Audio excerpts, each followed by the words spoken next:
सखीला खूप जास्त केक खाऊ घालू नको, हा बऱ्याच जणींचा सल्ला असतो कमेंटमध्ये. बट तिच्या चेहऱ्यावरचा हा आनंद बघताय आणि तिला कुठल्याही प्रकारचा त्रास होत नाही, म्हणून मी ते कंटिन्यू करते.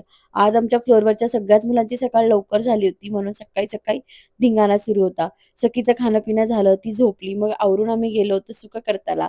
जाताना मी सखीला गोड-गोड ड्रेस आणि हेअर बेल्ट सुद्धा लावला होता. तिथे बऱ्यापैकी गर्दी होती, बट सखीकडे बघून त्यांनी आम्हाला लवकर चान्स दिला. बाहेर गेल्यानंतर सखीला काय खाऊ घालते हा तुमचा प्रश्न. तर आज मी सखीला कढी-पोळी, डाळ-भात, थोडासा उकडीचा मोदक सगळंच खाऊ घातलं. रस ओके-ओके होता, पण मला थाळी आवडली.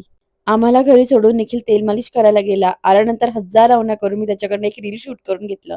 नंतर गेली होती मी व्लॉगिंग रिलेटेड काही सामान घ्यायला. घरी आल्यानंतर सखीचं डोश्याचं भिजवायला घेतलं.